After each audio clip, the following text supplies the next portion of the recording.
जो भारत सरकार ने कानून बनाया था कि 4 गुना दाम चाहिए, उसकी लड़ाई है, शांतिपूर्वक लड़ाई है।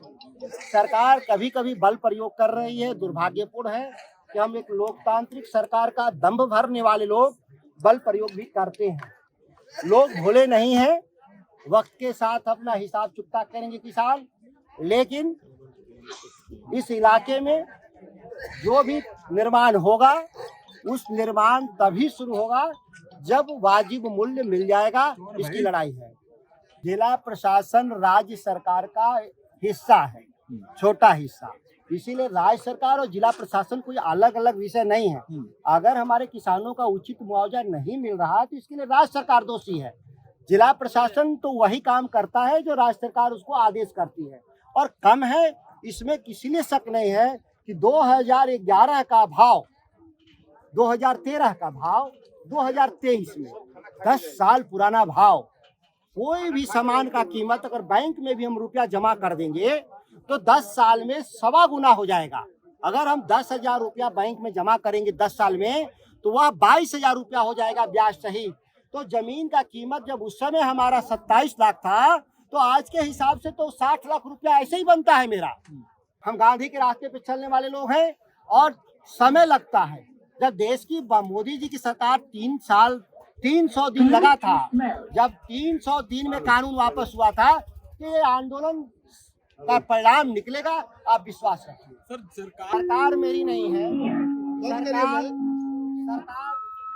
नीतीश कुमार की है, जो पिछले 18 साल से है। हम लोग डोली ढोने वाले लोग हैं। दुल्हा का जो डोली होता है, दुल्हा का डोली ढोने वाले लोग हैं। उसमें हम भी 45 दिन ढोए थे, और हमने 45 दिन में इसलिए छोड़ दिया कि हमको मालूम था कि हम इस दुल्हे को बहुत ढो नहीं पाएंगे। लालू प्रसाद जी का जो बयान है, वो बयान को संदर्भों के आधार पे देखा जाना चाहिए। और ये लड़ाई बहुत लंबे समय से रही है, और हम पार्टी की जो हमारी नीति है, वो नीति भी बहुत साफ रहा है। कह सकते हैं कि इस देश में जातीय जनगणना अगर हुआ तो वो राष्ट्रीय जनता दल के मांग के आधार पे हुआ था। केंद्र की सरकार की थी, जिसका वो डेटा केंद्र की सरकार कहती है कि वो डैमेज हो गया था। लेकिन राज्य सरकार ने जो जनगणना बिहार के भीतर किया है, वह जनगणना हो चुका है, सबके सामने वो है आंकड़े। किसानों की मांग को लेकर आप समर्थन कर रहे हैं, क्या यूं की मांगे कब तक मानी जा सकती है?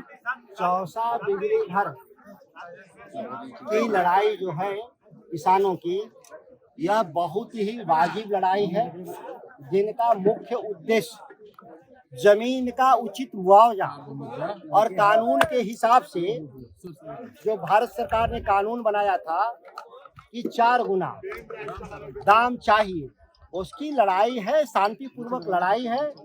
सरकार कभी कभी बल प्रयोग कर रही है। दुर्भाग्यपूर्ण है कि हम एक लोकतांत्रिक सरकार का दंभ भरने वाले लोग बल प्रयोग भी करते हैं।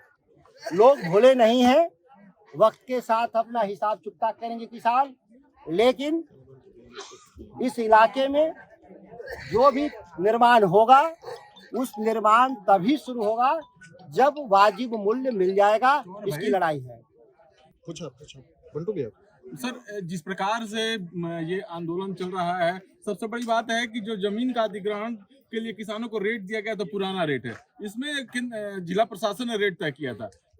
किसानों का कहना है कि हमारा जो रेट है वो मिलना चाहिए, तो मिल तो नहीं रहा है। आंदोलन का आधार तो यही है ना, जो राज्य सरकार को रेट रिवाइज करके देना चाहिए। जिला प्रशासन राज्य सरकार का हिस्सा है, छोटा हिस्सा। इसीलिए राज्य सरकार और जिला प्रशासन कोई अलग अलग विषय नहीं है। अगर हमारे किसानों का उचित मुआवजा नहीं मिल रहा तो इसके लिए राज्य सरकार दोषी है।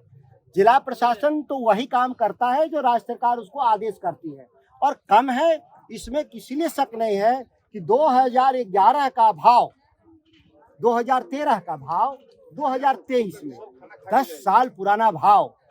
कोई भी सामान का कीमत अगर बैंक में भी हम रुपया जमा कर देंगे तो 10 साल में 1.25 गुना हो जाएगा।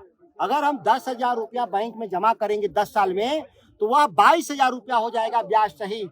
तो जमीन का कीमत जब उस समय हमारा 27 लाख था तो आज के हिसाब से तो 60 लाख रुपया ऐसे ही बनता है मेरा। तो ये सवाल है कि 60 लाख रुपया तो कोई भी गणित आदमी जोड़ेगा तो ब्याज भी जोड़ेगा। हमारी संपत्ति का 2013 का तो 10 साल में 60 लाख रुपए कैसे हो जाता है? सुधाकर जी, सोल्यूशन क्या है? सॉल्यूशन आंदोलन है, और आंदोलन शांतिपूर्वक आंदोलन है। हम गांधी के रास्ते पे चलने वाले लोग हैं, और समय लगता है। जब देश की मोदी जी की सरकार 300 दिन लगा था, जब 300 दिन में कानून वापस हुआ था, तो ये आंदोलन का परिणाम निकलेगा, आप विश्वास रखिए। सर, सरकार में आप भी थे या आप ही की सरकार चल रही है, फिर ऐसे राम प्रवेश जी, बंद करिए। देखिए, सरकार मेरी नहीं है, सरकार नीतीश कुमार की है, जो पिछले 18 साल से है। हम लोग डोली ढोने वाले लोग हैं। दुल्हा का जो डोली होता है, दुल्हा का डोली ढोने वाले लोग हैं।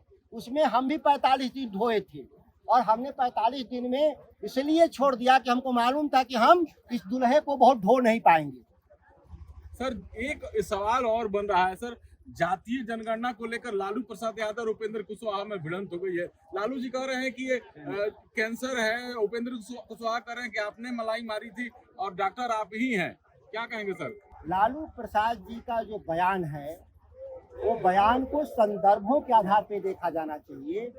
और ये लड़ाई बहुत लंबे समय से रही है, और हम पार्टी की जो हमारी नीति है, वो नीति भी बहुत साफ रहा है।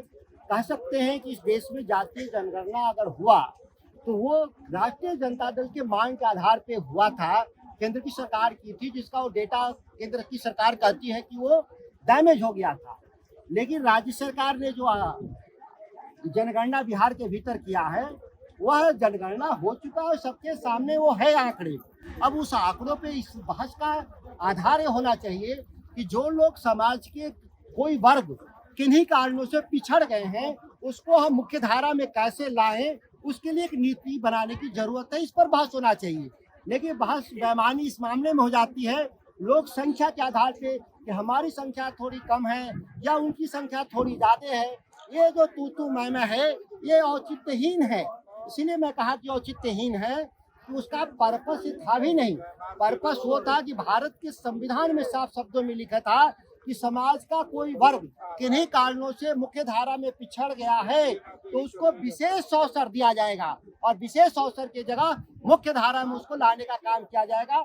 इसीलिए समाज में जो भी पिछड़ गए हैं, वो किसी बिरादरी के, वो सभी लोगों के लिए समेकित नीति लाई जाएगी। इसके लिए आंकड़े आए हैं।